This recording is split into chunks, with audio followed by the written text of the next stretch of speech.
We have 6:01. I'd like to call the May 11, 2021 special order. I apologize. This meeting of the Sugar Grove Village Board will be called as outlined in Public Act 0640, which waives the Open Meetings Act requirement that a physical quorum of elected officials be present to hold a public meeting in the event of a public health disaster declaration in a determination by the village president. Governor Pritzker issued a statewide disaster declaration on April 30th, 2021, and in response, President Jennifer Conan determined that an in-person meeting is not practical or prudent at this time. I'd like, let's see, Heidi, can you do pledge of allegiance?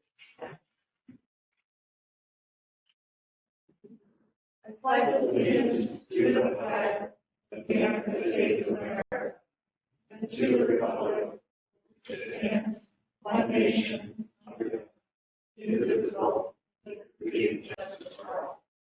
Thank you, Heidi. Allison Volklau.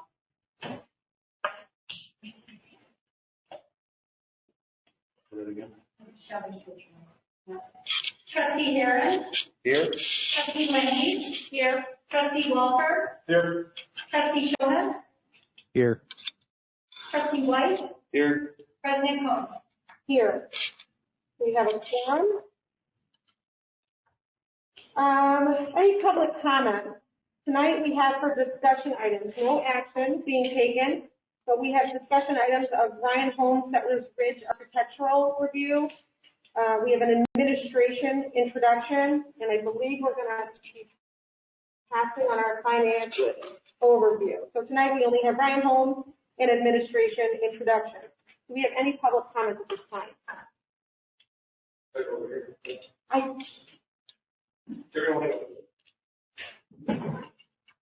We have one in present at Village Hall. Brian.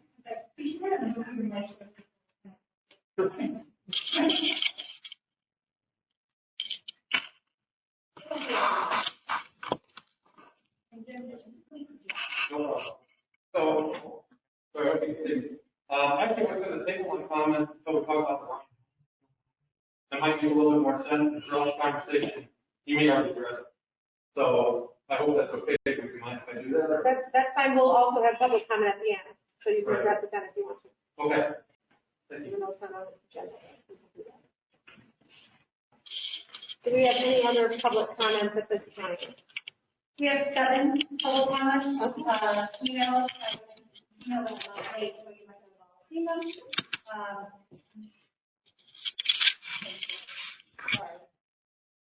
So the first one is from Jeremy McGinty. My family resides in Settlers Ridge. We enjoy living here because it looks and feels different from almost all other neighborhoods in the suburbs. The neighborhood's original plans were developed to let Sugar Grove stand out with a mix of single-family homes and multi-family homes. The single-family homes offered alleyway designs and front-loading garage designs, where each was built on corresponding lots.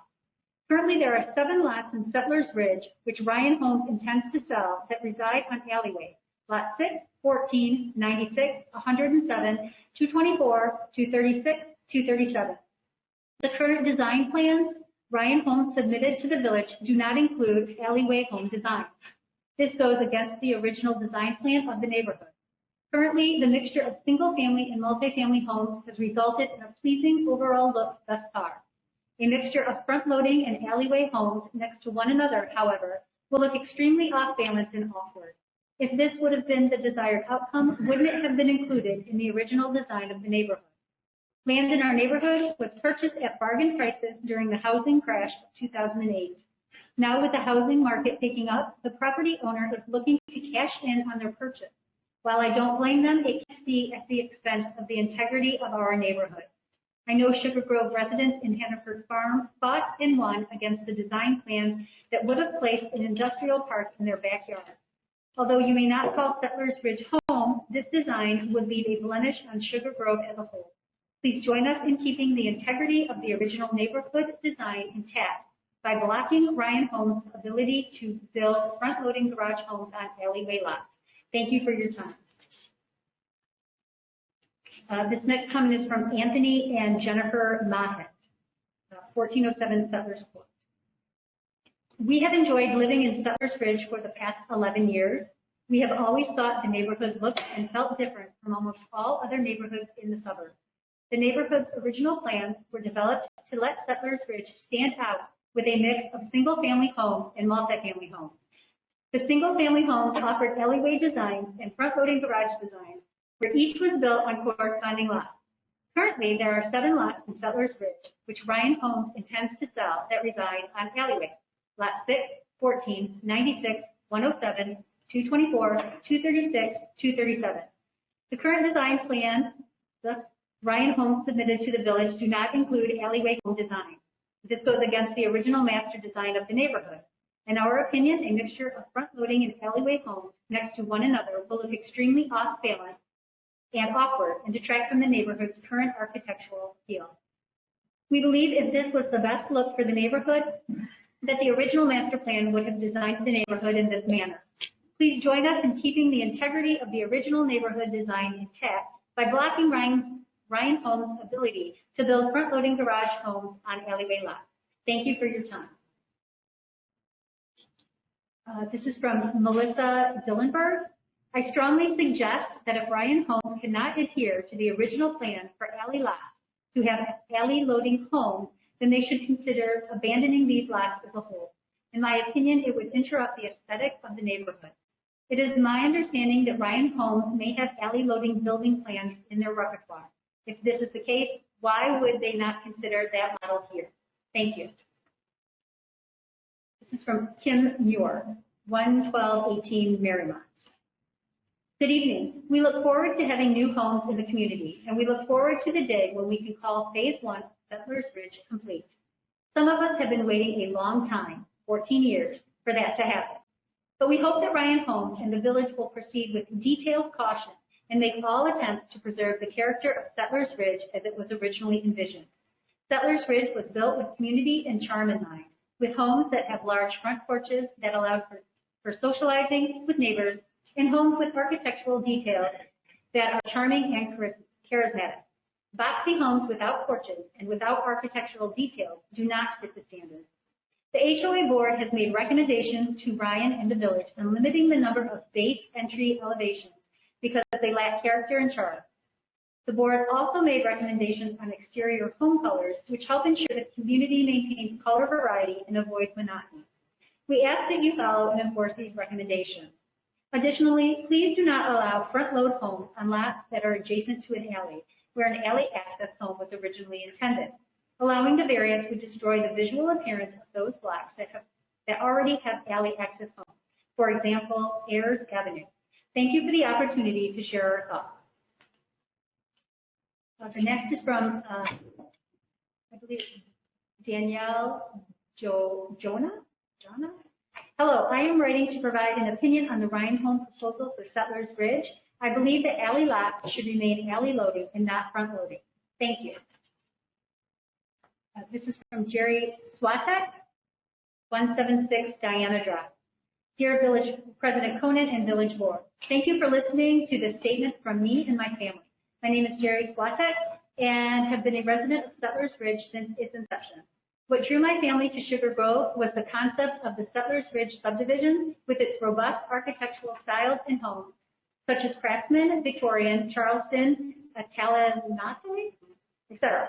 The community was not going to be a tract community filled with bland traditional homes that lacked architectural details or from the curb, having the garage as the predominant feature. Simply put, it was the charm and attention to detail of the home in Settlers Ridge which drove our decision to move to Sugar Grove. Based on the presentation by Ryan Homes, we are very concerned the proposed product Ryan Homes is offering for Settlers Ridge will not completely comply with the published architectural standards this community was founded on, which makes this community unique and a desired community to live in. There are simple alterations to Ryan's proposed elevations, which would put their homes more in line with the architectural standards currently in the community, which was followed by previous builders Kimball Hill Homes, Pulte Homes, as well as all custom homes in Settlers Ridge. We do not feel mandating their compliance to the existing architectural standards, which are required of all current homeowners to abide by, would be burdensome for Ryan Homes, as many of these details are currently found in their portfolio of homes. These architectural details include items such as porch railings, column details such as tapered columns on craftsman style, gable details following the specific home style, window mullions styles to match the specific architectural style rather than same window style for all homes. Additionally, we understand Ryan Homes has a desire to build side load garages on alley lots. This should not be allowed under any circumstances. Again, Ryan Homes already offers rear-loaded homes in their portfolio of products. Finally, we ask that strict monotony rules be followed, not just to the letter of the monotony rule, but to the spirit and intent of the rule. For example, color names should not be the only factor when abiding by the monotony rule. Many colors in the blues and grays or the browns and tans are in the same tonal family, which when near each other look the same. This should be prohibited. We can appreciate that some of these architectural standards were not adhered to by the last builder. Trust was misplaced.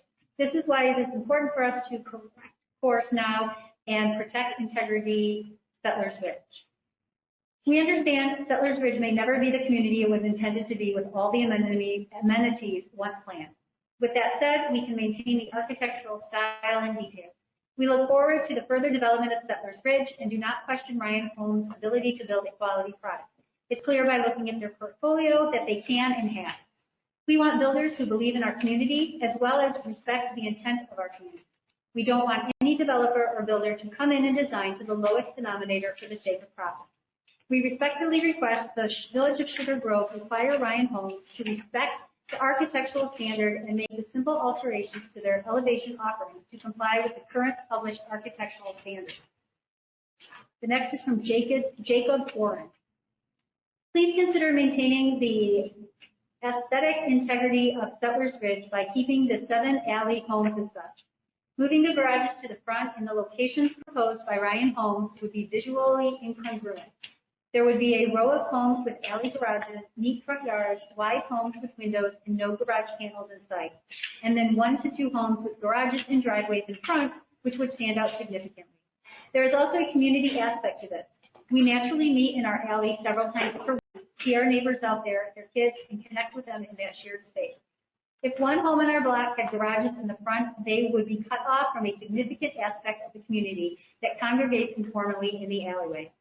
Again, this ask is not to go above and beyond in repairing something that is broken, but to keep the original design from being mishandled and soiled.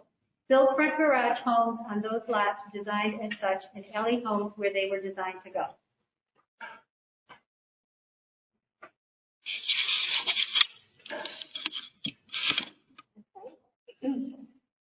That's all our public comments at this time.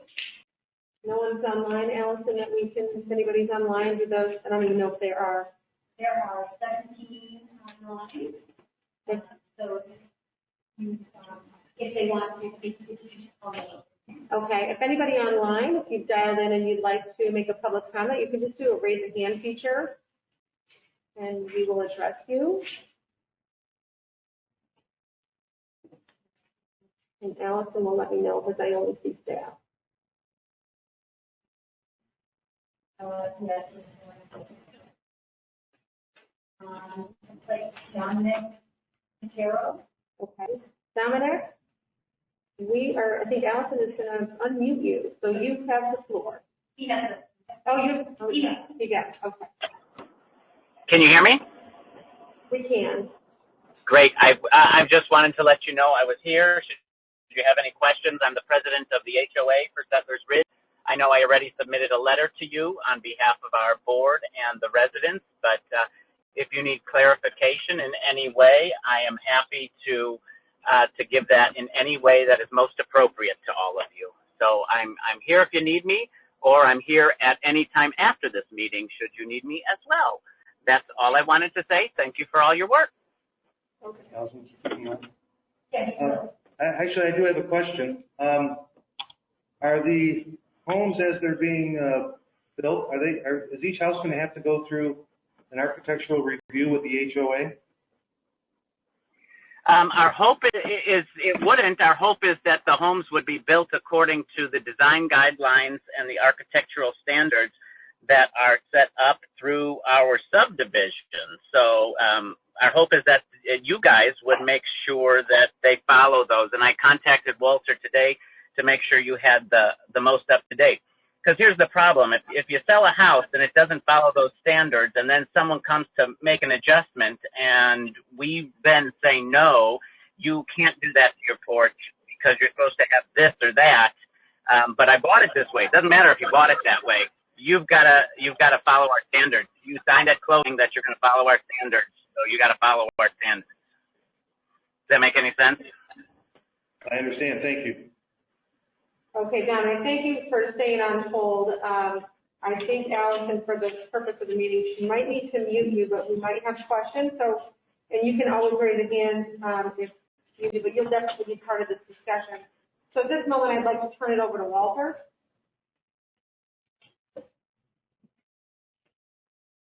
Okay, the purpose of this meeting is to discuss Ryan Holmes' proposed elevations and the colors. Hopefully all of you received the letter from the Settlers Ridge HOA that we got late this afternoon. Scott Shelton from Ryan Holmes is on the line, and he'll do his presentation. But just want to point out a couple things. One is the annexation agreement amendment that was approved several years ago, euphemistically referred to as the Coast Oak Amendment, gave the village board complete discretion in the approval of the architecture going forward.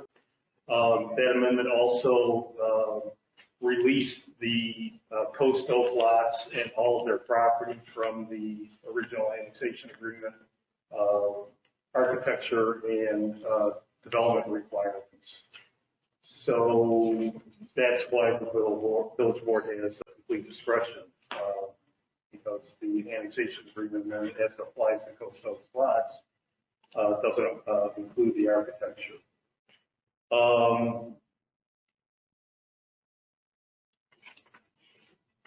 We're talking about the 72 lots. These are 72 lots that Coast Oak owns in units 1A and 1B. It's not all of the lots. There still remain 69 lots, predominantly, actually, I think they're all alley-loaded lots. Those are owned by another entity that are not part of this proposal. And we'll be dealing with those at a future date, I suppose. Ryan Holmes is proposing 9 different models, 2 ranches. The remainder are 2-story models. They do have an option for a 3-car. All of the models come with the 2-car garage. They have a 3-car option that's available on certain lots because of the size or the width of the lot. And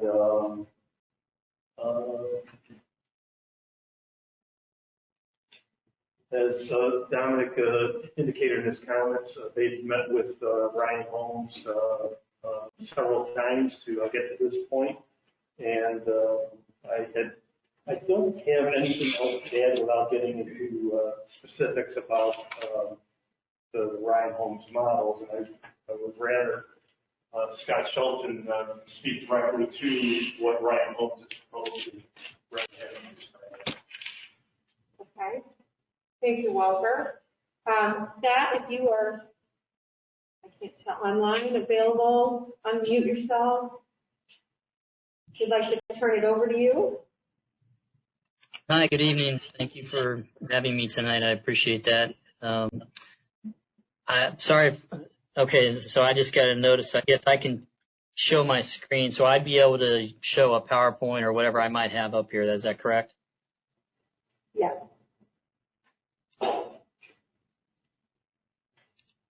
Let me know. Can you see the PowerPoint? We can. I'm sorry, you said you can? Yes, we can. Okay. Well, great. Well, good evening and thank you. I don't think I have video, right? You're just seeing the screen? That's correct. Okay.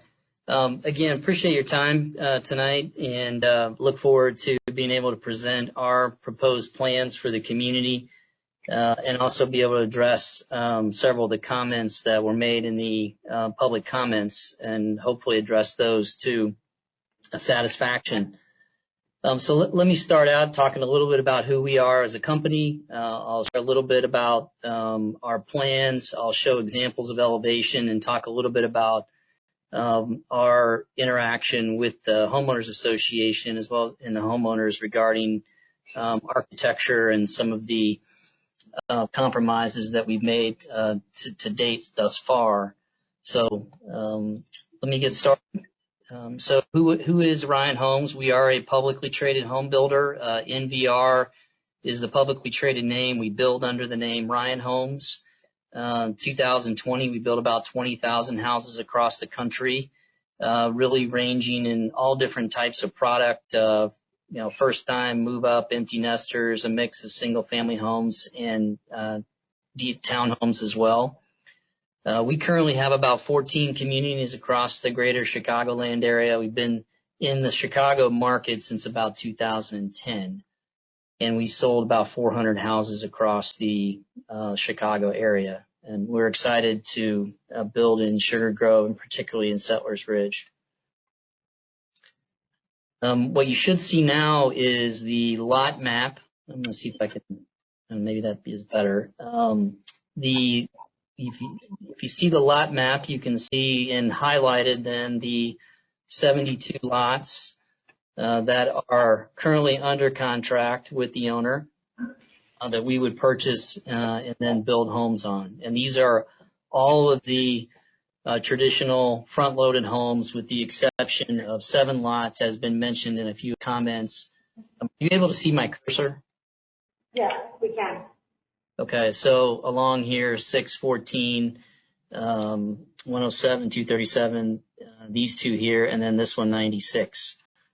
I do want to put out front, because I know the bulk of the comments surrounded the alley load lots and the front loading, and we do not intend to front load any of those lots. And as we get to the presentation later, I could show you an example of what we would propose, but we are not intending to front load any of those alley load lots. The proposed model, as you can see, is lot 91, where we would come in. We know there's a construction entrance down here and this entrance as well.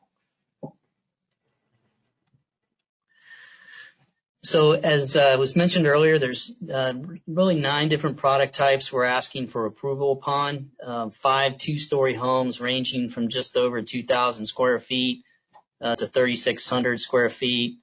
2 ranches. And then both of those ranch products have what I would call 1.5-story options with lofts that produce a second floor with additional bedroom and living area, but essentially the same floor plans and elevations, just adding the second story, and I'll share those with you. I know when we presented to the homeowners, the price points that we expected. There would not be any house in here starting with a 2. They'll all be starting in the 300s, and our expectation on price point is that these will end up, 4 to 475 in terms of pricing, if not higher, based on where lumber has tended to head over the last several months. So some of the things we mentioned from the get-go, and these are covered in some of the design guidelines that were referenced earlier, but all of the homes here will be built with the exterior of a hardy board / cement board. There's no vinyl siding. We are adding the corner trim, which was one of the design guidelines, as well as the architectural shingles. We do have optional 3-car garages on these homes, all the 2-story homes. And where they fit, they do not fit on all the lots, but, where they fit, they would certainly be an option. And when would we like to start? An estimated start would be in July of 2021 for our model, with sales then starting approximately 90 to 120 days later when we'd open for sales. In addition to this, didn't update this for some of the comments, but one of the other design guideline suggestions was that all the homes be built with white trim and white garages, and we are certainly acceptable of that as well.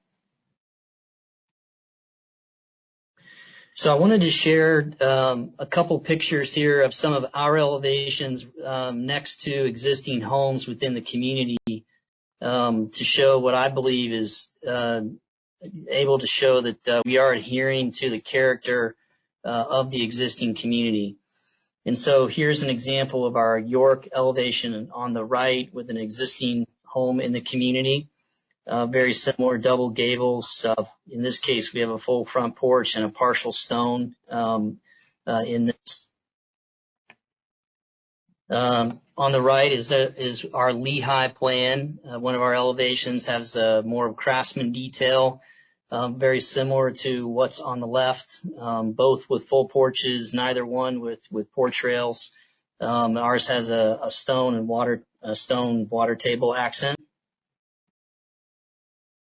Here's our Hudson elevation with a clipped gable over the garage and some vertical board, and again, a bit of a craftsman style full front porch with a stone accent as well.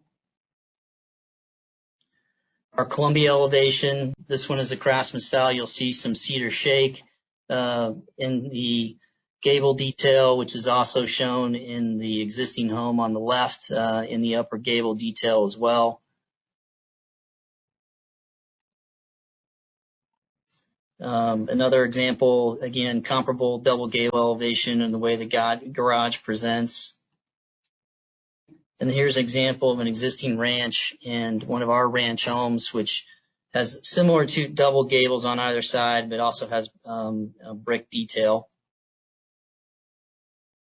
And then our Palladio home on the right, elevation K, which is a bit of a craftsman style, 3 gables. Again, a great streetscape for this home. So I think that the character of the elevations is very comparable to several of the homes that have been built in the community. Lastly, just before I get into some additional elevations, is an example of a 3/3 car garage detail, again comparable to the existing home that's in the neighborhood in terms of how the 3-car garage is handled.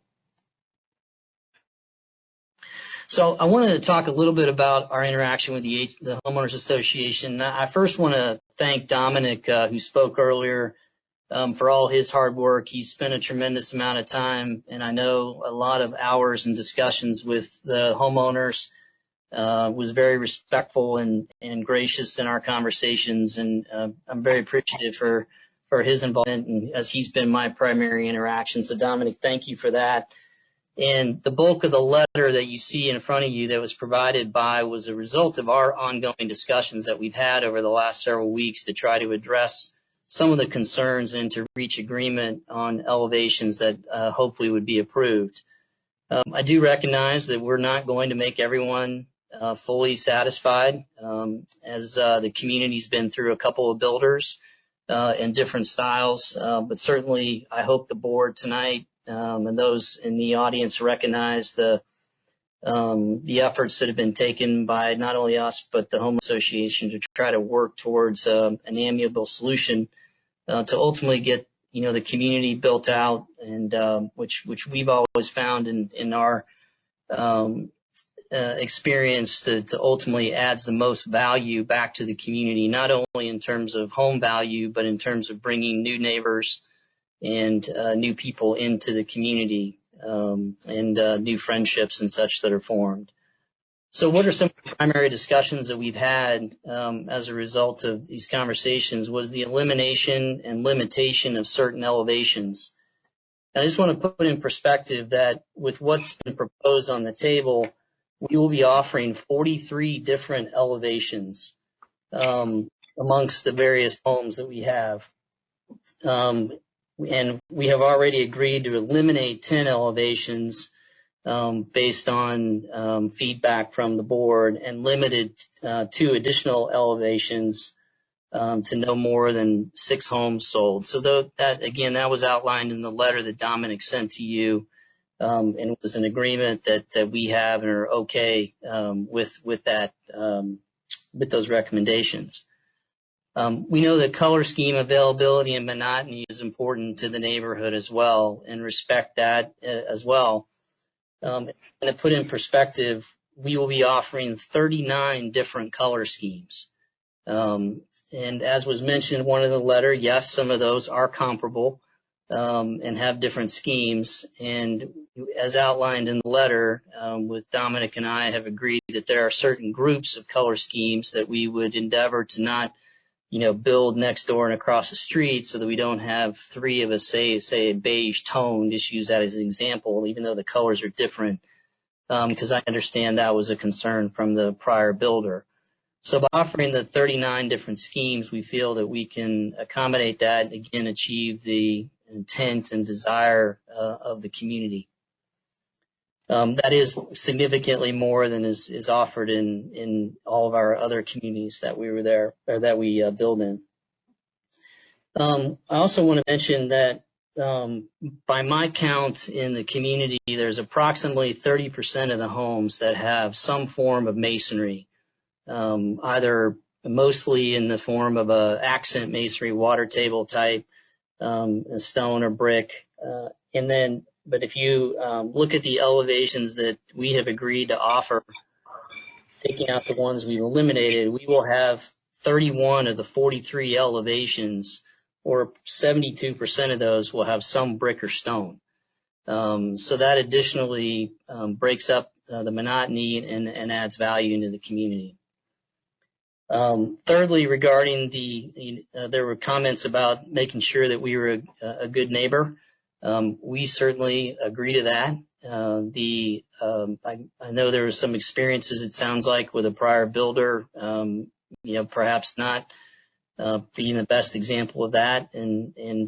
As I had shared with the Homeowners Association and with the board, Ryan Homes has been in a number of communities, probably more than a dozen, and currently in a couple down the road from this community, where we have been come into a similar situation where there's a significant number of homes that have been built, and we're building in adjacent lots. We take great care in our erosion control measures and silt fence and being a good neighbor. And I think you'll find through our construction sites and the way that we manage materials and deliver just in time, it's really our goal, and certainly our endeavor to be a good neighbor. We recognize that ultimately the homeowners in the community are oftentimes our best marketing, and so it's to both of our benefit that we perform well, and I certainly want to make that commitment here tonight. And then lastly was the concerns around the alley load configurations. And while, yes, there were some initial discussions regarding front loading some of those based on some interpretation that we've had in the annexation agreement, we feel that we can still achieve the product through an alley load configuration. And I can share an example of what that site plan might look like as a result of that. I certainly don't want to make 7 lots the bulk of the discussion, but also respect that those homeowners want to maintain that look. So with that, I'm going to continue and touch a little bit about I'm just going to share with you. I won't belabor you with. I know you have this presentation, so I won't belabor you with oodles of time on all these elevations, but just to show examples of the other elevations that each of the plans have, in addition to the ones I've already shared with you, that were comparisons with existing homes. So I'll go through these rather quickly, and obviously certainly can come back at the end and address any questions. These are the additional York elevations. As you'll see on several of these slides, we've already agreed, for example, the two on the right, which show a partial porch or covered entry. We will only be building those with a full porch, and both of those homes also have full brick front options that will be offered, and as part of those 43 elevations that I mentioned earlier. Here's examples of the Lehigh as well.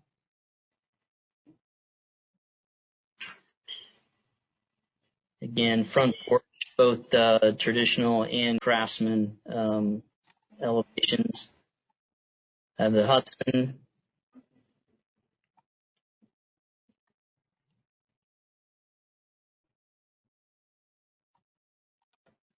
the Columbia,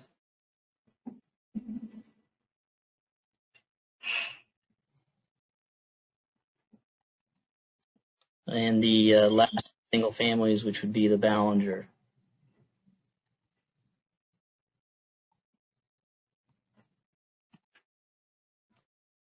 As I mentioned, there are two ranch plans, the Bramante and the Palladio. So here is the Bramante. These elevations do not change materially with the loft elevation. You'll see a slight change in the roof line, but these are the four elevations, as you can see here. 3 of the 4 with masonry of a brick or stone water table in addition for those homes. And then the Palladio, which is the largest of the 2 ranches. And then the Palladio loft, so you can see the only difference here is you see the second floor floor plan bump out a bit on these on this particular one. Otherwise, the elevations remain the same.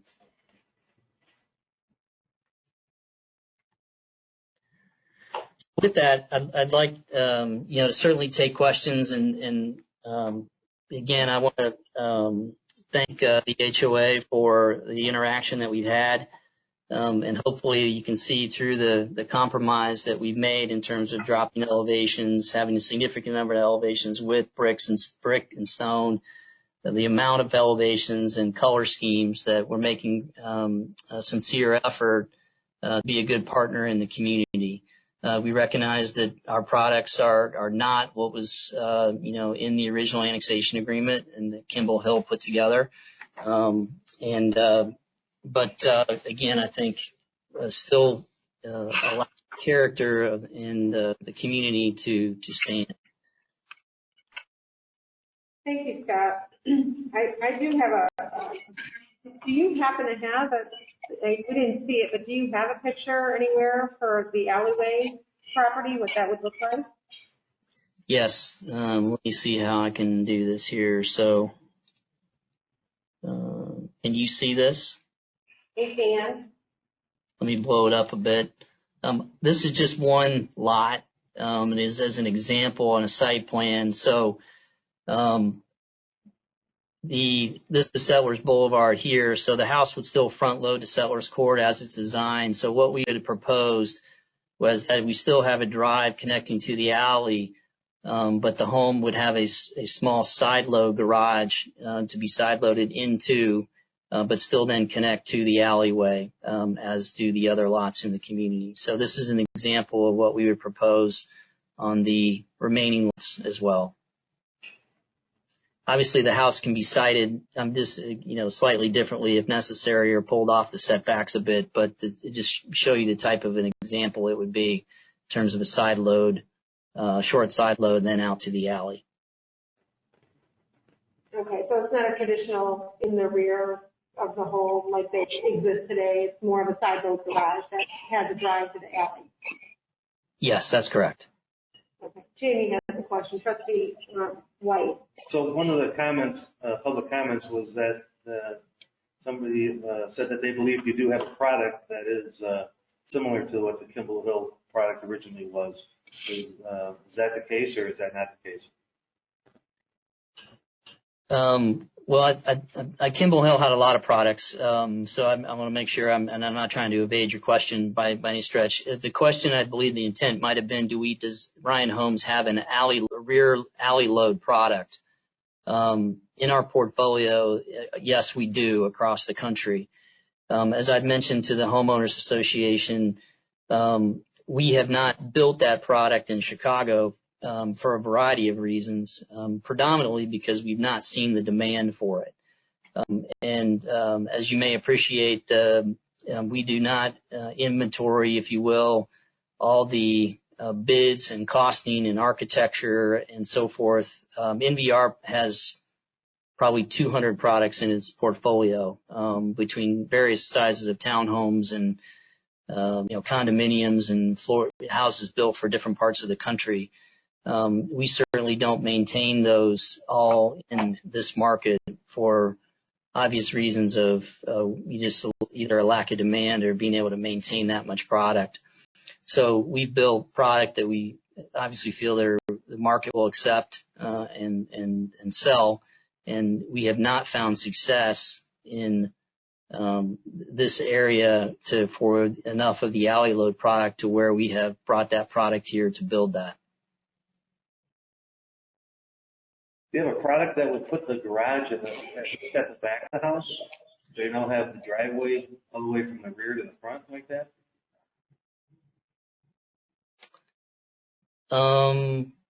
Well, I don't believe, because most of the houses these particular houses were designed to either be front loaded or side loaded like this, so there's conditioned space behind those garages. So it would be a totally different design than to have the house, unless it was flipped, differently to then have the alleyway come, or have the drive come out. If the house faced Settlers Boulevard, it can then, it could be,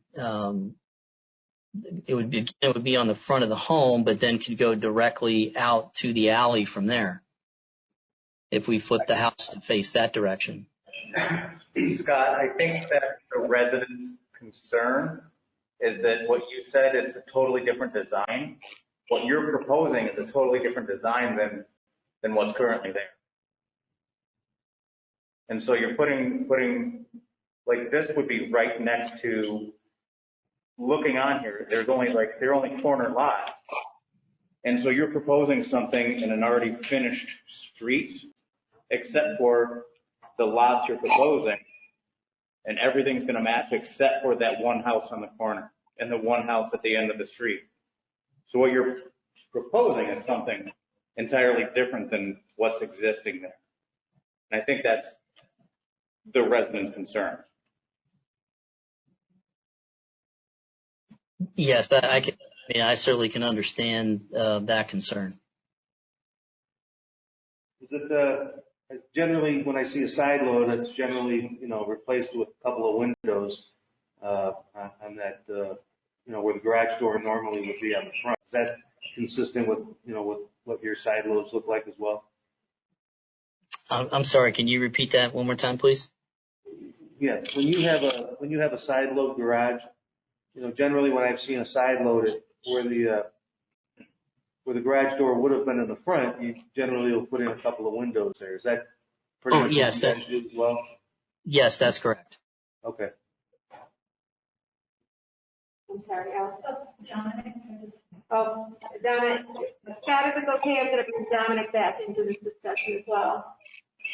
Sure.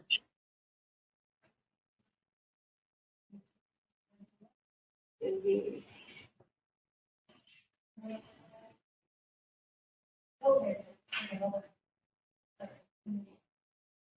All right, Dominic, you have the floor. Okay, I want to first echo and mirror what Scott said about our conversations together, and they have shown a great deal of movement and willingness to converse with us, and we're so very appreciative for those conversations. There are only two elements of it that we still kind of, as Scott put it, we've agreed to disagree on. But as for these alley lots, we still cannot give any kind of support for side loads into them.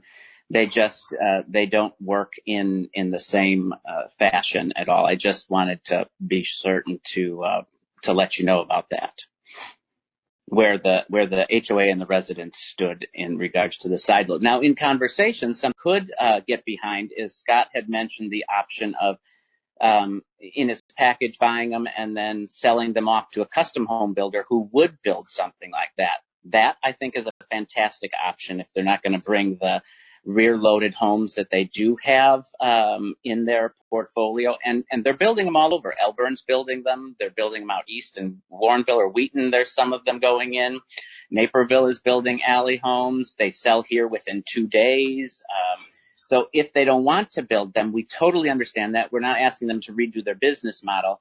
But I would just say let's go with the option of where they sell them off to a custom home builder and let them build a traditional, I guess, in air quotes, rear-loaded home on those lots.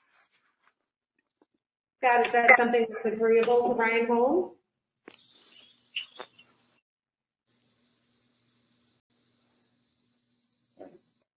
You lose Scott? Well, let's just say that it's not our preference. But and again, my contract's to buy 72 lots, so I would need to modify my deal with the owner, but or figure that out in some other manner. So at this point, I don't have a solution for that. But nor do I have I guess someone who's knocked on my door to purchase those. So I can't. I can say that we would be open to the concept for sure, because we'd like to build in the community. But I don't have a solution for that at the moment. Okay. I had a question regarding all the garage doors that you have and all the elevations that we're seeing in our packet. I noticed that every garage door does have windows. Is that a standard feature on your product? I mean, like the York example that we have on elevation C, an existing home, I'm looking at it because I don't know what you're looking at, but this is an existing home which is a solid steel door versus your elevation has the windows in the garage door. Is that a standard feature? Is that an upgraded feature? I noticed it on every elevation. Yes, we put that in the standard. Okay. When I, just going back to that York elevation C, when I look on page 14 of your presentation, which were the York elevation examples, that one doesn't actually match any of the ones on the examples. And I'm just wondering, I guess why. And is that something that is going to be, is the one on your York elevation C example, is that going to be one that's offered, or is it not because it's not on your examples exhibit? Yeah, yes, it is offered. And what I attempted to do in this presentation, the ones that I had already shown up top when comparing to the existing homes, I did not repeat down the picture down into the additional elevations. Okay. And then is there would we be able to, I saw on the letter from Settlers Ridge, HOA, there were certain elevations that you had agreed you were doing or not doing, but none of the documents we have actually have the elevation numbers on them or letters on them. Would you be able to send into the village those items so we can see what they are, which ones they were? Certainly, I can give a package of all the elevations and what was agreed to delete and what was what we're proposing to be accepted. Thank you. Dominic, if you're still on the call, it seemed like you were raising two issues on those alleyway lots. And you've got the first issue in the actual placement of the garage, but we're not quite sure what the second issue may be. So not necessarily the two things we agreed to disagree on weren't on the alley. One was the alley and the other was the robustness of the detail of trim work and the lack of railings on the front porches, which is a design guideline of our home. It was just the overall robustness of the architectural details as opposed to being typical tract home to fit in more with the community. But so we've got the two issues, one being alley, which front load or side load is not something we can support. And then we're hoping that as a board, we can kind of push towards, and again, I gave Walter the link to our architectural guidelines there. And the last several pages have some of those. There's some on the first page, but we're hoping we could just push towards a little bit more robustness on those design elements. The only thing I would say based on the existing photos that we're looking at, some of those railings and the way I agree they're good looking, but they might be proposed based on the actual elevation change and the fact that they're too high from the ground. So they do look nice. What I'm looking at based on what Ryan Holmes is proposing is it's a flat, it almost looks like handicap accessible to the front porch versus a raised front porch. And therefore, it wouldn't need those railings. Is it for safety or design? It's a safety code, I think it's 18 or But 20 is it- inches. They want it as a design. Yeah. Okay. I mean, I guess I go both ways, right? So if you're looking at the Hudson elevation K, and it looks like there is an architectural detail on the column that doesn't exist on the existing home. I mean, I guess that what I'm trying to say is I can totally appreciate what you're saying, but when I'm looking at the Hudson as an example, in my opinion, versus what is existing versus what is proposed, there are nice details on the elevation of this home, including shutter detail, including extra detail on the column. The fact that you have all their models have windows in their garage door versus a flat steel door, I think is substantially. So, I mean, I see the difference. Yeah, you got some wood back now. In some instances, they use shade. I guess I'm just trying to understand if it's just the railing, because I do see significant architectural detail in here that I think you should be able to appreciate when you see an existing and then see what they're proposing. And I take it that's for me, right? I think if you go to those last pages of our design guidelines, you will understand that, no, this is still extremely watered down. Take the columns, for example. They need to have far more significant trim all throughout it, like a very much more custom feel, robust trim package.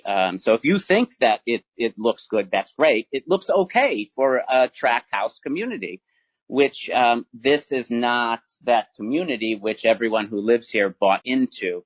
And so we want more. And I think the last several pages of our design guidelines will show you how much more and how different these homes look compared to what is actually in our design guidelines. Yeah, I could respond to that. I guess I'm going to share my screen again.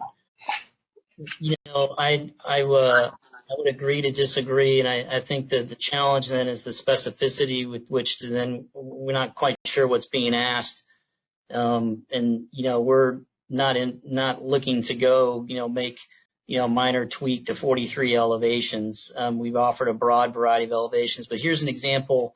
This is what I would call a craftsman style of an existing home on the left. And, these columns are not tapered and these columns are not wrapped with stone.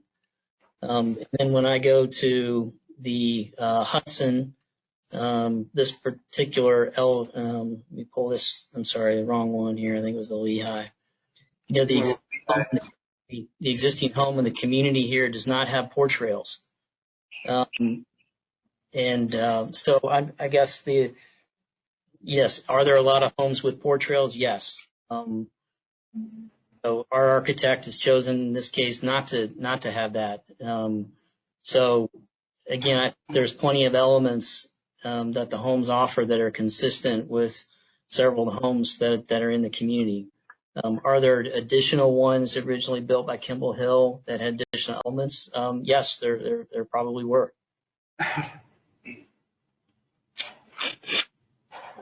Well, I'm not trying to make light of anything. What I would say to Dominic is I also live in a subdivision that went through the same thing that Settlers Ridge has gone through. And we bought into something that doesn't exist today. And I understand that you want to keep your architectural guidelines intact, and I wholeheartedly can appreciate that. What I see in what Ryan Holmes is putting forward, it to me, and I'm going to defer to Heidi in a minute, does not seem to my naked non-architectural eye that there are significant differences. And quite honestly, I'm totally separating the alley situation at the moment, but just the other homes, they appear to be good-looking homes. I can tell you I've been in a Ryan home, and I think that they are a nice quality product. So Heidi, unless you can really point my eye to significant issues with the architecture, I just don't see it. And Dominic, I mean no disrespect, I really don't. I just, we're None taken. No disrespect taken at all. what benefits your homeowners association is also developing these lots and getting those HOA dollars into your community, into your neighborhood. So I can appreciate that. We're trying to work with you. We want Yes. it seems like they're an interested party that wants to develop, and so Yep. we want to be able to kind of marry this and put it together. I do understand that. I appreciate that too. And I just one point that I'd make would be the pictures shown were pictures of the Pulte homes, which we don't understand how those were approved in the first place either. So we're not comparing, if you come in and look at the Kimball Hill homes, which Pulte never should have been allowed to do what they did. And we don't want to continue to go down that path. We're at this point where we can decide to make the community how we want to make it. We don't have to go that route. So that's the only thing we're at the turning point where we can say, okay, Pulte was the anomaly, and we're not going to let that continue to happen because it was a mistake in the first place. When when there's a mistake, we don't continue down that path. We try to fix it and do it, and that's all we're trying to do is correct that. And I just speak for the homeowners that are here, and I'm trying to be the voice box for them. And I respect Scott's position, and I respect exactly what you just said about getting those lots sold and the value of a completed community as well. And that's just where our homeowners believe they are. Heidi? I would want, and I will do a survey to see what the majority of the houses there look like with some of the details. If the majority of the houses they're showing as existing are ones that are on the lighter side of detailing, I have seen even with some of these, they're lacking in some of the gable detailing and that the existing has. And that's not a huge expense for change to do. I worked for a builder for a number of years. I know it's not that big of a deal to add the gable detailing on some of the items, on some of the houses. Some of them have them, some of them don't, but I'd like to see what the percentages of the houses in the community do have them. Are these going to just make it a little less detailed for the whole rest of the area, or most of them have some of these details that they're not putting in there? But yes, I do see, the railings do make a big difference, I think. But I understand it's cost versus, we want to get the community, the houses built. Walter, do you know how many Pulte homes were built? I'm sorry to quiz you. I think it's a valid point to say if there's 70. It's under 70. I want to say 65 of those. And then this is a contract for 72? Yes. And how many home sites are there? In total? Well, in this area, on this map that they proposed. About 210. Okay, so what's the math? How many? You're about a third, I would guess. Okay. Yeah. So I think we need to take a look and this is one we need to look at that. But yes, we want housing built there. But there are some fairly inexpensive detailing you can do to bring up the look on a house.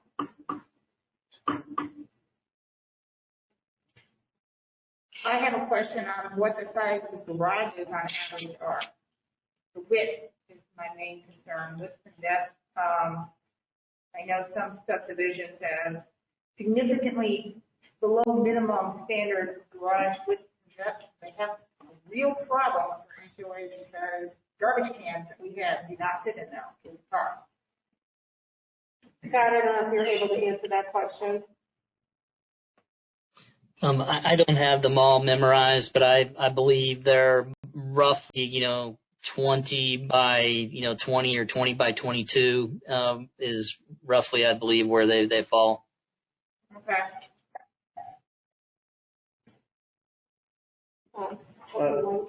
Scott, couple of things actually. I kind of look at this map, and the south section, it really is going to be your section, and I guess I have no problem with you defining the architecture in that area. It's going to be all your houses.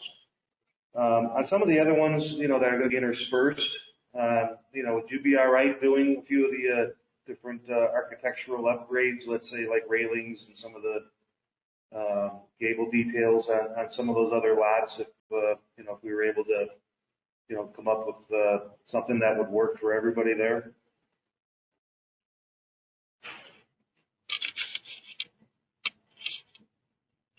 Scott, did you hear Trustee White? I'm not sure.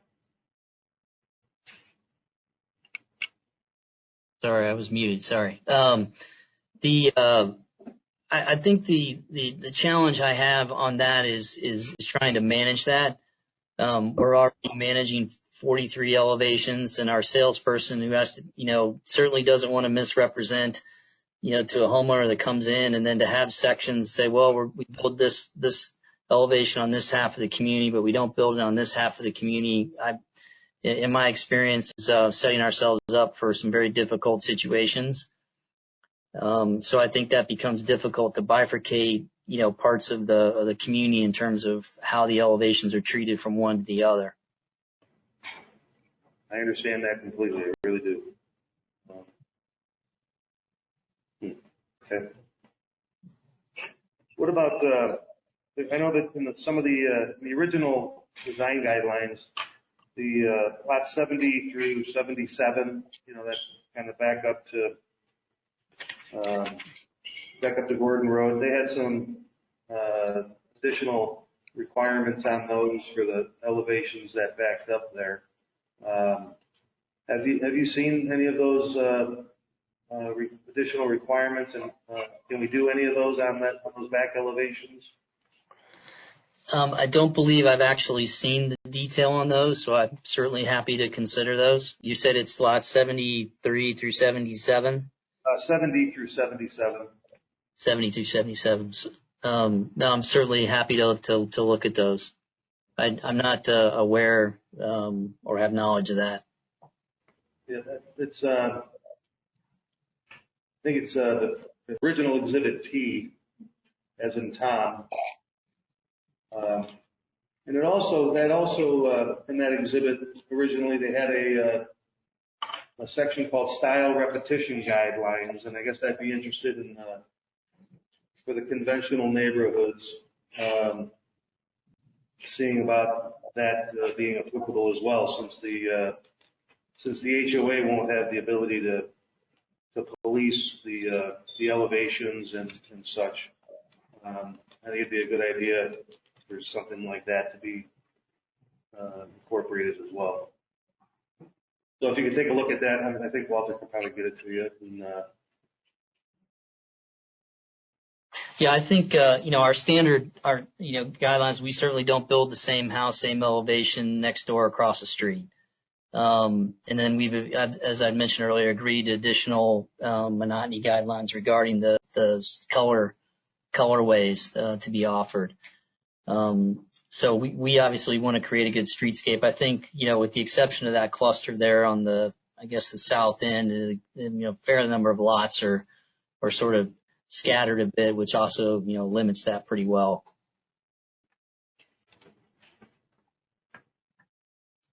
Was that repetition, was that not across the street, and was it within 4 houses? That's what it was originally. It was you can't be across the street or within 4 houses, and that's just for the same elevation, same plan. You could do you can do a same plan, different elevation within there, but not the same elevation. And that didn't include color?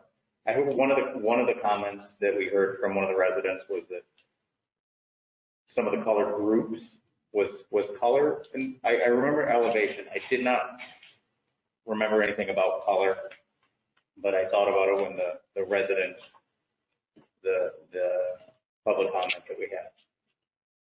Is that something that Ryan takes into consideration, or just not next door or directly across? I think that's, I mean, I know that's in our HOAs as well. You're not supposed to have the same color across the street or. And it's just across the next door. Right. I mean, it's an arguable point. I guess it's happened in our community where white and off-white, they're different colors, on a different elevation, it looks different. Right? And so you have to be careful, I think, policing that. You do your very best, but if you're on a totally different house, it appears totally different. So I would say that hopefully Ryan, Holmes, Scott, you guys are good with not doing the exact colorway across the street or next door, but that within especially on the same, hopefully you're deviating the elevations as well. Is that what you're asking me? Well, yeah, I mean, that's part of it. Since Yeah. the HOA doesn't have the ability to do that. Right. Most of them do that. Right. Since they don't have that ability, apparently in this situation, how do we police that? Then I guess I got to turn to Walter and say, how would you guys do it as well? I mean, if a plan comes in and says this is going to be a elevation B and it's, very similar to a C or a new F, how do you know? Yeah. Well, if we're required to do that as part of the PUD or approval process, yeah, do that. But that's not the situation here in Seventh Ridge. That would say a self-policing setup with the founder, but if the founder is out of the picture now, we stay in these spots. Well, I guess the question is, do we want to re-implement that? I would say if it's importance to the board, yeah, we'll figure out a way to do that. I think that, Scott, I wanted to, reach out to you and say, I mean, in a lot of our neighborhoods, it is that way where you're not building, you're not a true custom home builder, if you will, but you seem to have enough elevation changes to not build the same home across the street or next door in the same colorway. Is that something that Ryan Holmes can agree to? Yes, we already do that. We don't build the same color scheme next door or across the street. And what about the same home? I went a step further here in, agreeing that, we put 6 groups of colors together and said, we would offer enough color schemes to, in this case, not put English Wedgwood, evening blue, night gray on the next door or across the street. And so there's differentiation, of the colorway next door and across the street from the home that's built. Okay. And the elevations are different as well? Yes, they are. I don't think that. Okay. Well, go ahead, Jamie. I was just going to say, I mean, I built houses, and I know that when you start asking them to change their process, guarantee they're going to make a mistake. And so I understand what you're saying when, we try to build in different things, into different areas of the subdivision, it's going to lead to unhappy people, because they're going to make a mistake. Mm-hmm. So I think we should decide either do this or don't do this. So at what level do we want them to, we do want an increased level of architectural element. What level is that? I think I'm sorry. Dominic is back up. I can't see. Dominic, you have the floor. I may have pressed my hand raised a little prematurely, but I was just going to support Scott in what he said regarding the color groupings and that conversation, and that, yes, we work together very well to get 6 different groupings. So not only will blue not be next to blue, but these 3 different shades of blue and this gray one may not, they're all in that grouping, and group 1 can't be across the street next door. Group 2, that kind of thing. So I apologize for prematurely hitting that, but we've talked that through. No problem. Do we have any other board members that have any questions? No? I think we need to do a little, I don't know if anybody else has, some drive-by. I know I saw it, and I apologize because there's a huge packet here, but you are actively building close to us, I believe, right? Wasn't that in the packet? Yeah. They're in Montgomery. Montgomery? Scott, does that sound right? Yeah. Okay. Yes, probably the closest neighborhood with more of the style of home would be in Grand Reserve. We have 2 neighborhoods in Grand Reserve. One is a ranch community and one is a 2-story community. So the 2-story community in Grand Reserve would be the best one to look at. Right, we have a Grand Reserve. Okay. Okay, I think we're still in the discussion phase on this, so if we can bring this back or maybe part of it is like maybe we can work something out here this week between Walter and Scott and continue that conversation going between the 2 of you. But I don't know that we're ready for general business vote on next meeting. I'd like to see the elevations with the letters on them and know which ones aren't even in the mix anymore. Okay. And then so then we can say, you know what, I think I can live, if we remove this other one, I think I can live with those architectural elements that he's showing. Scott, can you hear him? I apologize. We have masks on, so I don't know if you heard Trustee White. Our packets do have quite a few elevations, but we're asking for the ones that we have from the HOA. We received a letter that said elimination of elevation A on a 2-story home. The things that are being eliminated that you are not considering, if that can be sent to us. Yes, we can do that. Okay. We're going to open the floor to public comment on this item. So if there's anyone online that would also like to make a public comment at this time, then we can start here in the boardroom in person. We need a lot of other contracts. Scott, can you hear me okay? No, I could not hear that. Okay. Oh, sorry. Okay, my thing. Yep. Okay, so Scott, thank you very much for the presentation. And I'm looking at the lots under contract. If you could leave that up, that'd be great. I had some questions about the model home. So can you tell me what the purpose of the model home is for? Is it one just that people who are prospective clients are just going to walk through, or is it going to become your business office where you're going to pick out details, you're going to do elevations, things like that? Yeah, good question. We convert the garage to a professional sales office, and so have a full-time sales representative selling. Each day they take Wednesday's the day off, but all other days they're model hours. So that would be an area that we would obviously interact with customers on a regular basis. And at the end of that, when we're completed in the community, that obviously that sales office gets converted back to a garage. Okay. So no, I appreciate that. So you just said it's a staff full time except for Wednesdays. So on the weekends you'll have people there. What's the hours of operation?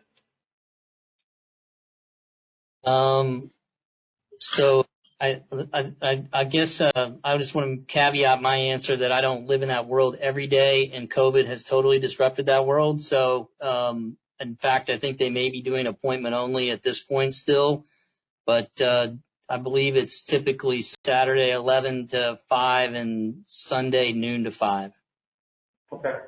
The reason why I'm asking that is when you look at that lots under contract chart, you're coming in off of Gordon, your model is right there. So you have a lot of traffic coming in off of Gordon. So you have existing homeowners that are there, you have construction traffic, you have prospective clients coming in, the pond is behind it, you got pedestrians going over there as well.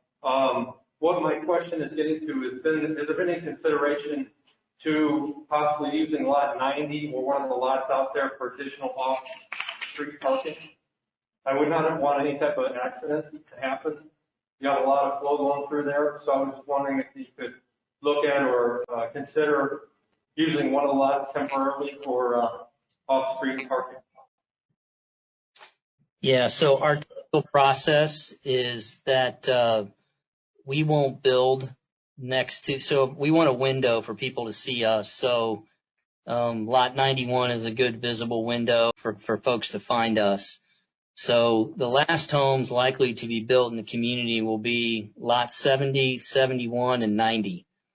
Because those 70, 71 at the current point kind of block the model, and 90 is next door. So, we would be able to, handle some on-street parking in front across the street from the model so that we're able to handle that traffic.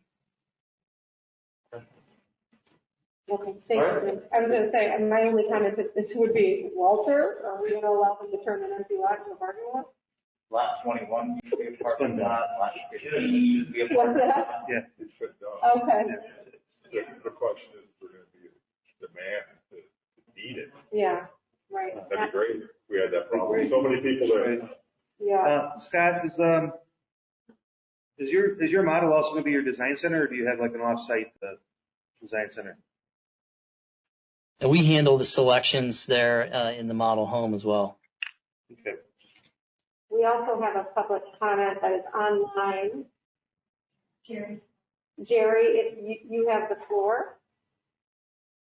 Yes, I just wanted to reiterate something Doc said earlier before, that the existing home samples, photos that he used in his presentation are the Pulte homes that don't meet our architectural standards. Not all of the Pulte homes had that issue. And then also, like Heidi had said, many of the architectural details that we're asking for are just very minimal cost, all cosmetic, do not affect the architecture of the home or the engineering of the home or the panel construction of the home, and can be easily done. And if you look at their details, like the gable details or the porch columns, they're all the same across all their homes. And that's the details that we're talking about. Regardless of what Ryan is calling a craftsman style home, there's no difference in the details between that and their traditional home. And then the final comment on the alley load. I live in an alley rear load home, and with a side load that's being proposed, I would potentially be looking at a neighbor's driveway in my backyard with cars, in their backyard in essence, or seeing those cars from the front street, which no other T&D home in this neighborhood can you see a car in someone's driveway. So I don't think that the side load garage is an acceptable solution to any of those alley load lots. Thank you. Thank you, Jerry. Are there no parking spaces in front of the garages? Mm-hmm, you can. Is there room on the alley, Yeah. on the alley product? Yes. Yeah, I thought there was, yeah. No, I think I believe what he was saying is you can't see that from the street in front of the house. Oh. Because the garage is behind it. Yeah, okay. Okay. I did have one question. Okay. We got Jim is back. So, no, there's another gentleman in the audience just asked a question of me, and I think it's one that probably need to address as well. Scott, this is Jim Eckert again. As far as signage, so currently the signage right now, I believe, is off of Molina Road. I would believe probably they'd be asking for some type of signage, probably off the board, to show the model home. So I'm just kind of wondering who might release that, or would we be limiting the amount of signage that you could use, as far as that goes. So just a question. Walter? I can answer that. They'd be permitted to have the same signage. Okay. So either Molina or Gordon, because I don't know if there's anything in Gordon right now. We're coming in off the board. There's an old construction sign that we're, as far as I know, I'm not aware of any other subdivision advertising sign. Okay. Okay. I think the goal would be to get as many people there as you can. Right. Yeah, Yeah. yeah. Okay. I had a quick question to the Brian Wilkins. Could you mind, right there, there's a speaker, a microphone, so that we can hear you online. We can hear you online. Hi, this is Rachel Rockwell. I have a question for the Ryan. Is it Scott? Yeah. How many of the homes are needing? How much per unit is it going to cost Ryan Home in order for those garages to have the alleyway?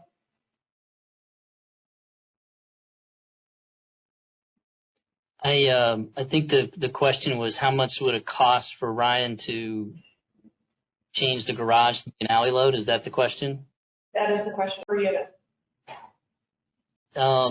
It's not a cost issue. It's a totally different floor plan. And so the concern that we had is because we don't build that product and have a high demand of that product, we don't build that currently in the Chicago area. So, to bring in a design and manage it and cost it and, go through all the vendor training to do that for 7 houses is not something that we said made sense for us to do. We don't have any other communities with that plan, so it's not a cost issue. It's both what we've not seen the demand for it, and B, the complexity of bringing a few models in for a few number of lots. Okay. I was curious what your cost was. I know that you said that you have it and you do it in other portions of the country, just not this area. So I can understand people's largest investments and, they don't want to sell. They don't want to be looking at somebody's driveway. I think that's a fair concern. And so I just was curious, as if you're building these in other portions of the United States, I understand it's not something you guys do here, but it's clearly not a new phenomenon to your company, or what the cost per unit in order for that compromise to possibly be met. But you're saying it's not a cost issue, so I don't know what the issue might be.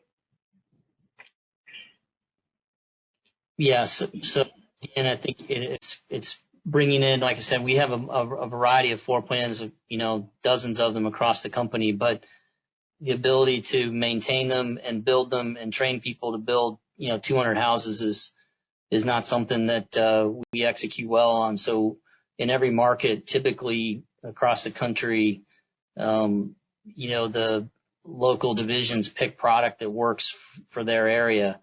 And so we've not found this product to work well in the area, and so therefore we've not invested in bringing that product here. I have built that personally. I was involved and we built it in Nashville. And I will say on a cost basis, and although this is not a cost decision, it is a higher cost per square foot to build that home than it is the 2-story homes that, we're proposing. Okay, I appreciate it. Thank you. Thank you. Okay, I'm going to let Brian take over on this. Where we're leaving off and where we're ending, I should say.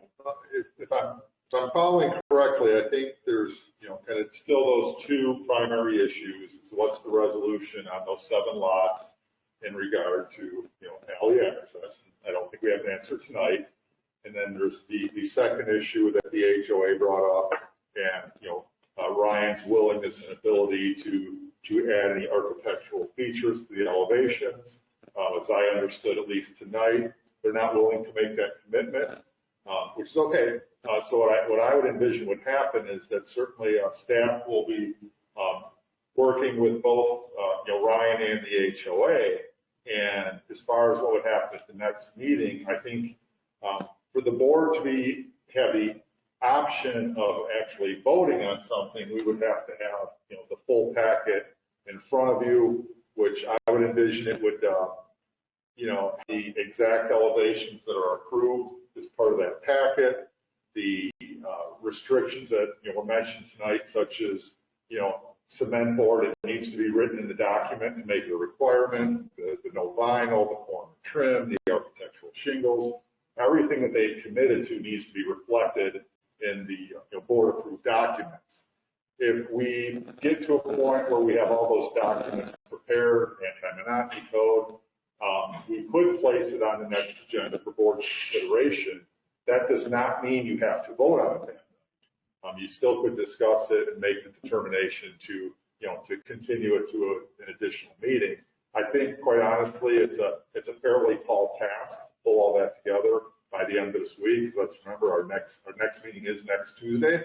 So I think that would be difficult to accomplish, but if it's able to be done, we would present it that way. So I don't want to say we won't. I do think it's unlikely. I do, based on the conversation I heard tonight, I do envision a reasonable likelihood, as much as we would like it. I don't know that we're going to present you something that's going to have 100% HOA approval. Hopefully there's additional conversation and compromise, but you may be faced with a situation where what's in front of you, the HOA may not be in a position to fully endorse, and obviously at that point, it would be up to you if you're willing to accept what Ryan is proposing, even with shortcomings from the HOA perspective. One thing that was touched on very early that wasn't really mentioned too much is the idea of the village in any way enforcing HOA requirements. I think most staff would say that it's not something the village should do. We don't do that in any other areas. I think whatever the village approves is what the village will enforce. What happens between the HOA and any subdivision and developers, that's kind of between them. I mean, we're concerned, but HOA rules and regulations change over time.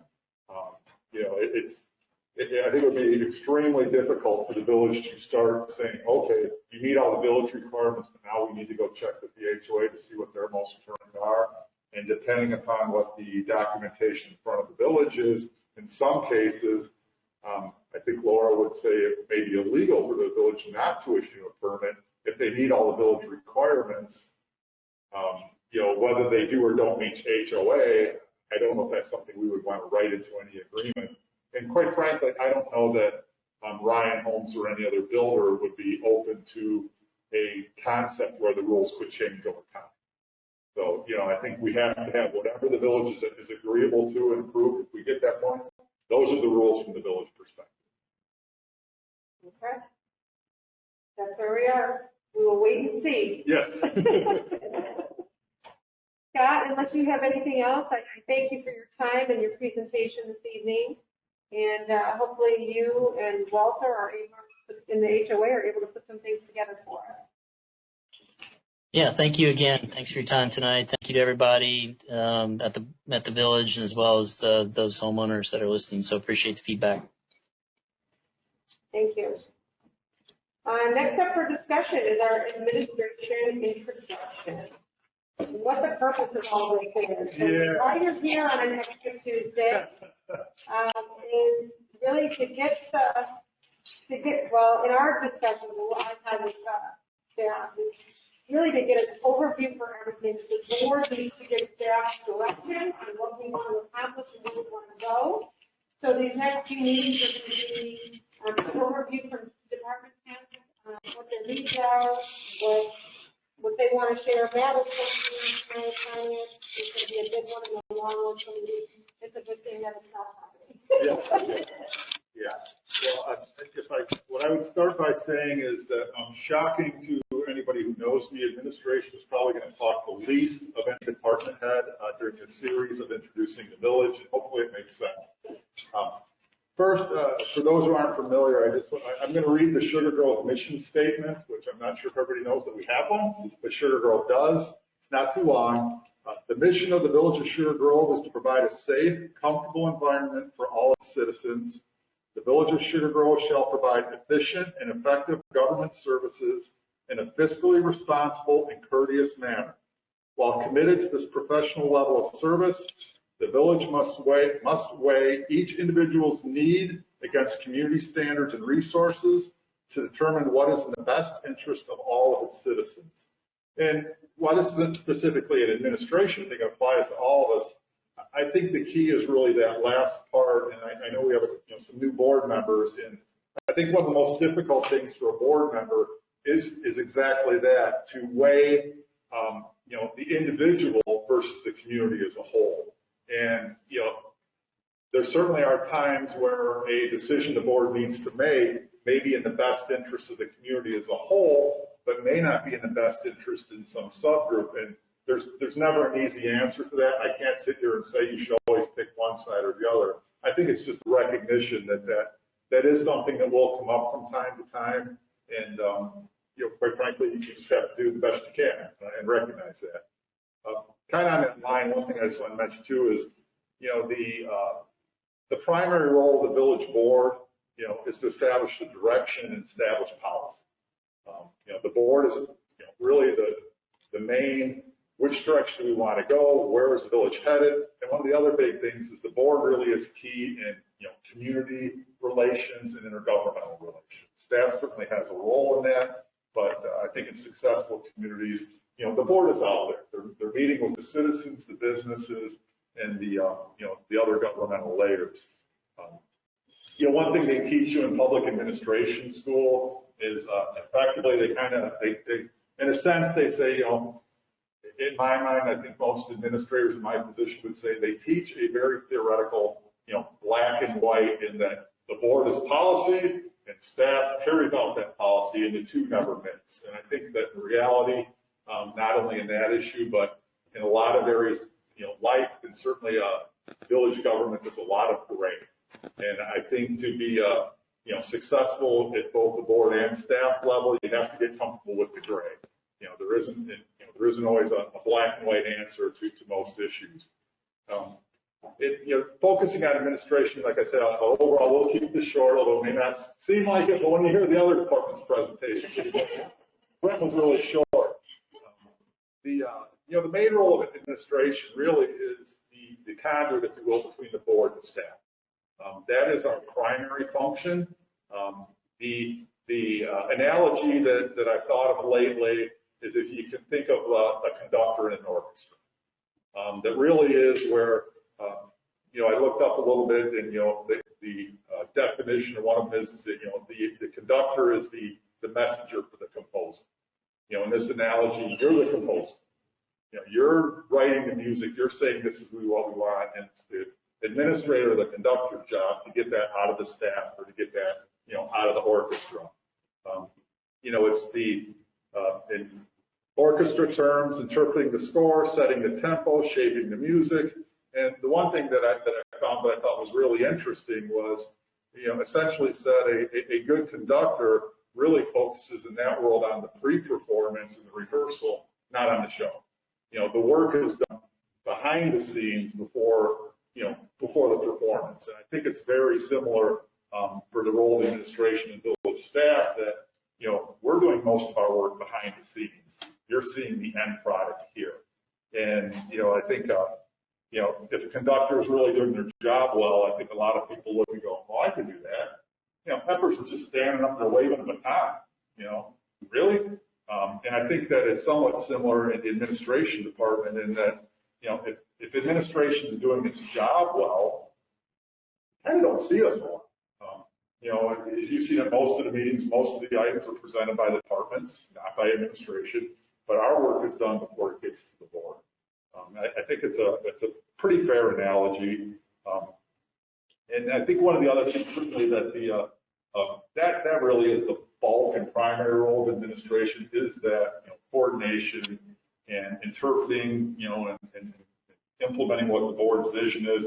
I think, one of the other ones certainly important is that, at least here at the village, I think in most administration department, does assist the board as the primary communications area of the village. From the newsletters to the e-blast, not only with our community here, but intergovernmental as well. Administration has a key role in that. So short and sweet introduction to administration. Like I say, I could go on for a really long time, just don't need me to. And we can circle back week to week as we go through the other departments to the degree that it's appropriate or you have questions or anything, certainly to talk about administration's role in that. Just last thing, one of the things I was talking to, the other day, just saying, one of the key things that administration does is, we set a tentative agenda, we work with the department heads to create it, we see the draft board reports, and I always look at one of my jobs is to read that draft board report and go, okay, if I was a board member, what are any of the questions I may have? Most of the time, if I'm doing my job, I know the answers, but I can't assume everyone else does. So, I'll respond to the department heads typically and say, what about this? What about this? And sometimes I'm sure they think, well, you already know the answer to that. Well, but they realize that, what I'm trying to do is get it to where, I don't want to say that our perfect world is that, you guys don't have the same questions because you wouldn't really be doing your job. But I think that our goal is to have a full packet presented where we can anticipate most of the questions you would have them answered in advance. It's not going to happen every time, it certainly shouldn't. But that's, as far as preparing agenda, it's one of our key roles there. So I'll be quiet now. Answer any questions. Anybody have any questions for Fred? I mean, that was fabulous, and we appreciate it very much. The point of this is so you all understand it. I have a vision for what I want to accomplish by this year, and I want to share that with all of you. One of the things, and so this kind of led us down this path and how we want to get there. One of the things that I heard in this community is that the residents would like to see some more community-based development. How do we get there? What is our goal in leading the village to get staff to work on behalf of the board to get to that goal? So one of the things that Matt is bringing forward in his finance overview, and the reason for his finance overview is something that came up with Village Hall, the need for Village Hall, because the police really needs to take over this space. And I haven't been into the police department since the Girl Scout field trip. So it's been a while, but the appearances you're working out of a closet is that's my interpretation of what it is. So they do need that space. The board needs to have this open discussion, which is why we're doing these other meetings. It's hard to jam all of this into regular business on the first and third Tuesdays. So part of this is, what do we want to do? Where do we want to do it? Part of my plan was to integrate it into the town center. Matt, and he has, so again, it'll probably be pushed until next week, but Matt's been running numbers to figure out the best way to finance it if we're going to do that, what our income streams look like, how we're able to do it. That's a huge part of it. So the prep work for us to have the discussion is, one, where can we do it? 2 meetings ago, I want to say the last meeting in April, Shawn Michaels brought up selling village property that was purchased, I don't know in what year, was for the future site of the police department. So that is on the table. We do own that land. 160 municipal is something that we need to discuss, and what that looks like in finishing that space, whether that space is large enough. And then also this concept of Village Hall being part of our town center. I can tell you that we spoke to Charles, who is next site. We have a regular scheduled. Well, he joined last week. We're going to speak with him again on Thursday, and he's going to review some of the numbers. So we'll get those numbers for all the boards. Basically, once we understand it, right now we have numbers, and so he's going to interpret those numbers for us. We're going to go through it. It's really demographic on our shoppers, the things that are available to our community, what would fit in this marketplace. It's all very exciting stuff. I promise you, it's really these meetings are a place to have that conversation. So it's hard to do the one-off. It's hard to, obviously, with Open Meetings Act, we can't all get together and listen to Charles unless he comes in here and does it in front of, for everybody in the public. So happy to do that too, and I think he's happy to do that at some point. But really, the basis of these off meetings is to have the discussions as to where we want to go with the village, what are some of the things we want to accomplish, how we're going to get there. That's really the concept. And then these meetings, the finance is a huge one. So see how we're going to get there, right? What our abilities are. So I just wanted to ask you if you guys had any thought as to Village Hall, our needs, staff, if you want to, I mean, this has been something that's been brewing for a while that I want to discuss, but I'd like to get it out there, have a short discussion before we go into closed session this evening, see what you all think about Village Hall, our needs, the police department needs, and where we kind of start, and then maybe that even gives Matt some more direction in his overview. Sure. Just a couple comments on that you may all be aware of, but just in case you're not. The village has looked at this issue numerous times since before the Great Recession. As you mentioned, we own the property kitty corner from here.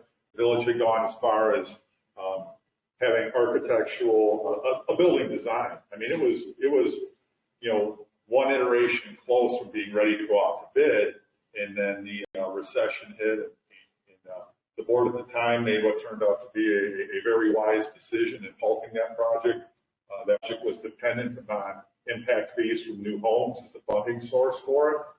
At the time, the village was just a shade under 400 permits a year, and the need was essentially for 100 permits a year to fund that, which while the discussions were going on, that seemed like no problem. You know, we're going to, you know, 400 was the tip of the iceberg. We have projects before us that, you know, we were literally putting permit caps and annexation agreements because the greater community couldn't absorb from the school district to everyone. Well, you know, the recession hit, and we literally got down to a few years where I think we did less than 10 and not less than 5 permits. So we're very fortunate that that decision was made.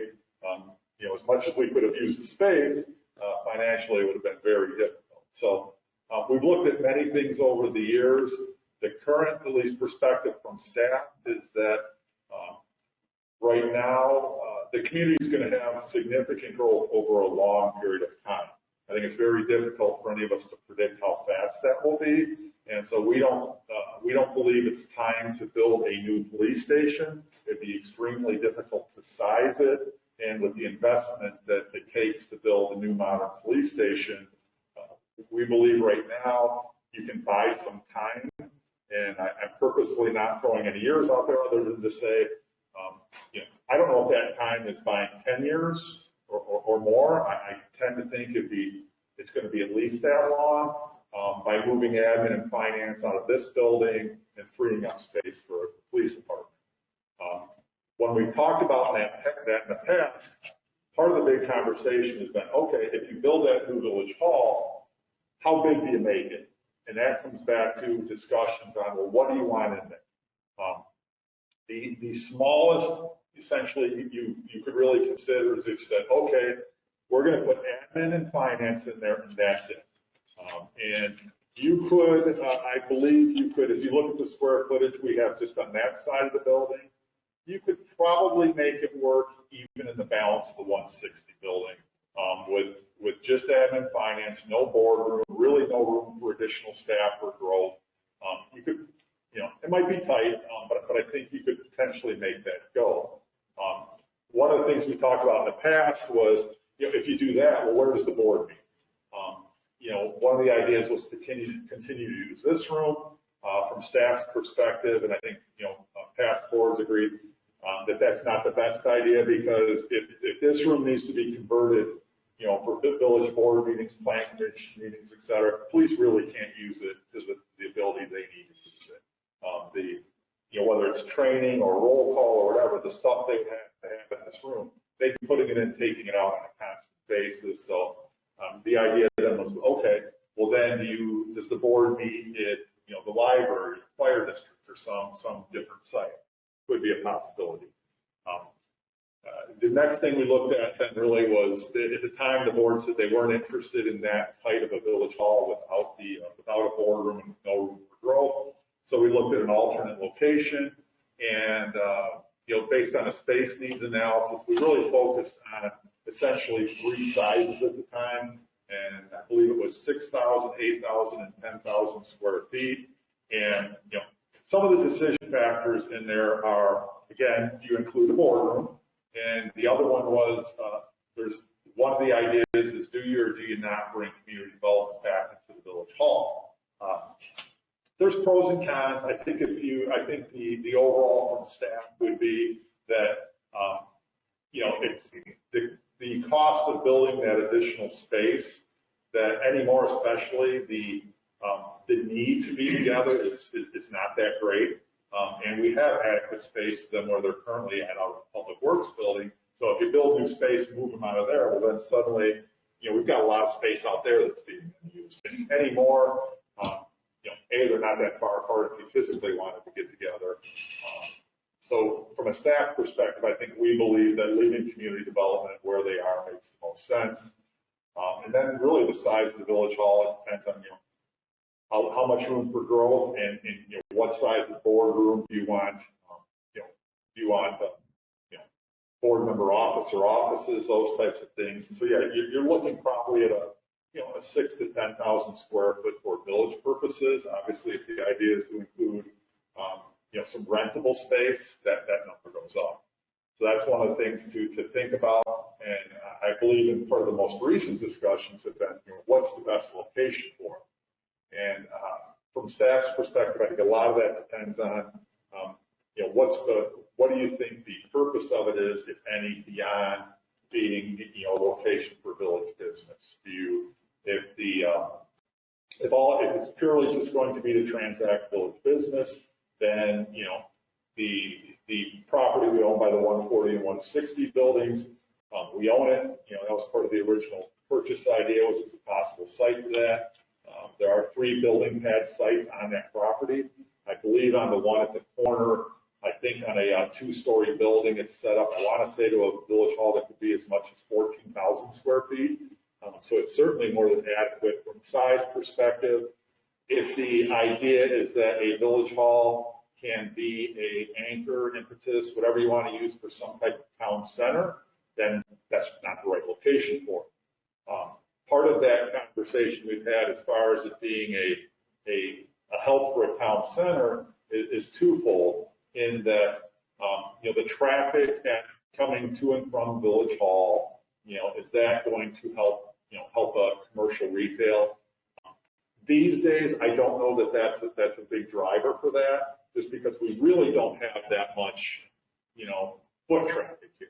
So I don't know that that's necessarily a huge thing. I think the other part of it that would be of a greater significance is really just that investment in the space and what that could potentially do to kick off, especially if it's a new development, which I think virtually would happen. And that if somebody is looking to develop property, anytime we've talked to any type of developer, like, okay, obviously, when can I start selling lots of land? And if the village is part of a deal worked out, is going to locate there immediately, well, depending upon what we build, I mean, I think, Walter, we talked about 2 to 3 acres potentially, depending upon design and everything. So then you start saying, okay, now maybe somebody's more interested in developing something because they know they've got an end user signed up. Then you also start getting into the typical hours a village hall operates, and if not the facility necessarily, but parking.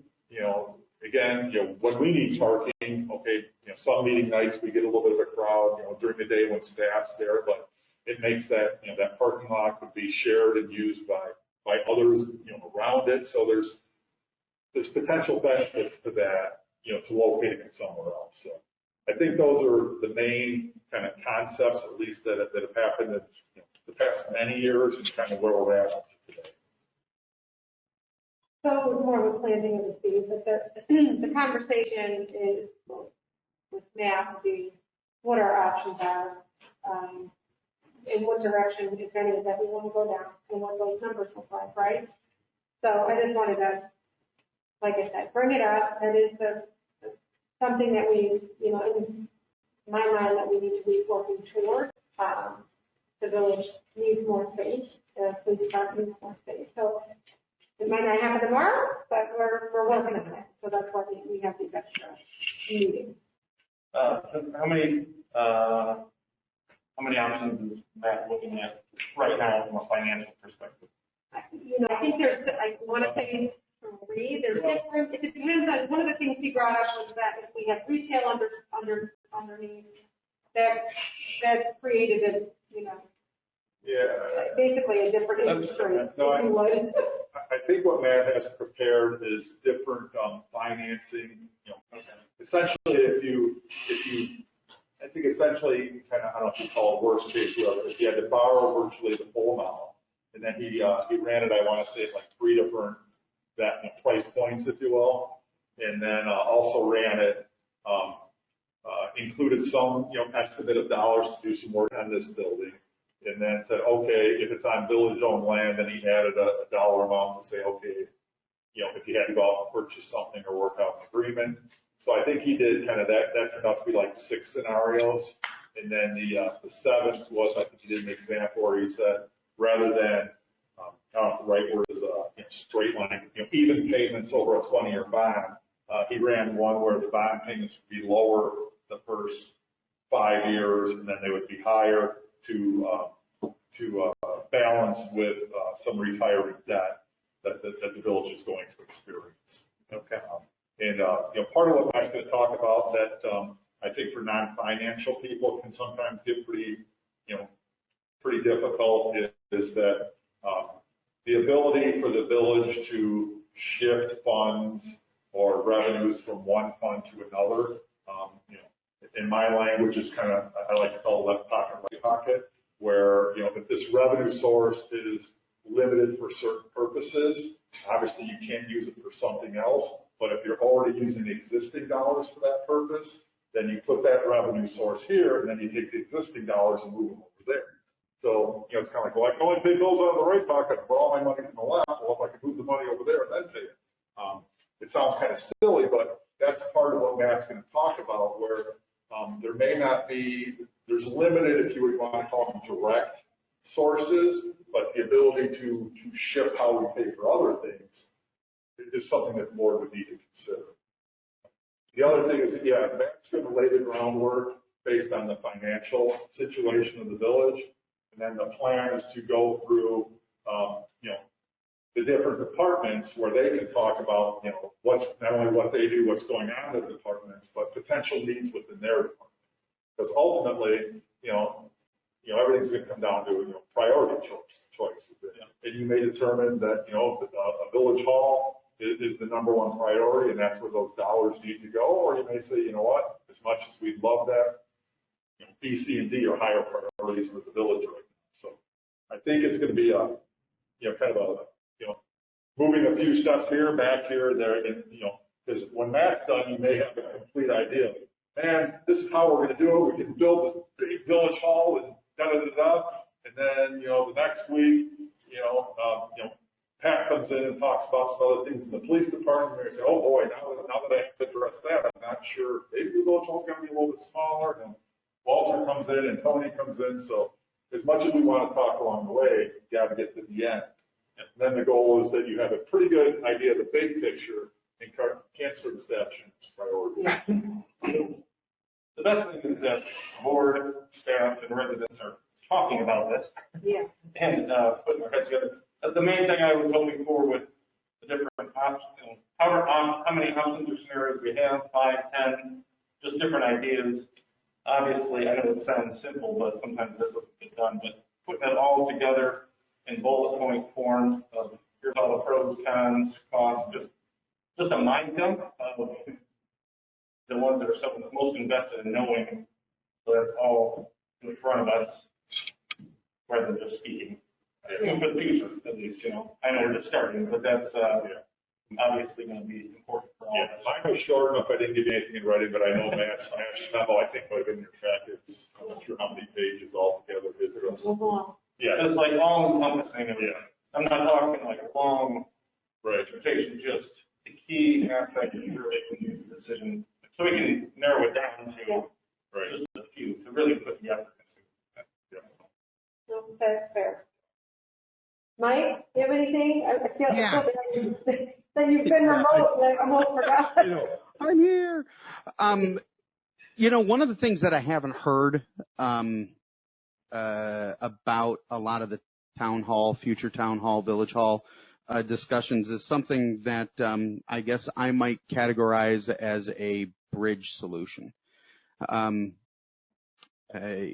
You don't score in baseball every single time by scoring a home run. Sometimes hitting a series of singles is just as effective at winning a baseball game. I say that because I haven't heard a whole lot of dialogue as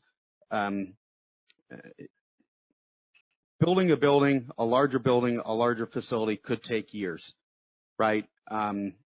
In all honesty, right? We're talking about getting bonds, we're talking about et cetera, right?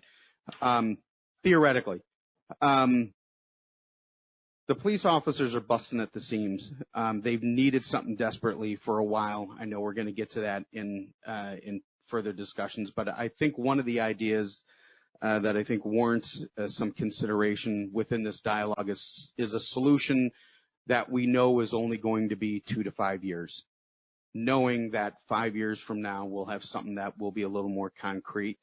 And I think in that area, we all might need to be a little flexible as far as those pseudo-temporary options, with respect to whatever those look like. And I'm not going to throw any ideas out. I've got a whole bunch of them mulling around in my head that I don't know if other people have thought about. And now's not the time to discuss that. But I'm hoping in Matt's end of the discussion that there might be some solutions or proposals that could be 2 or 3 steps to get us there, and not necessarily all at once, because I think that might be a viable option there as well to consider.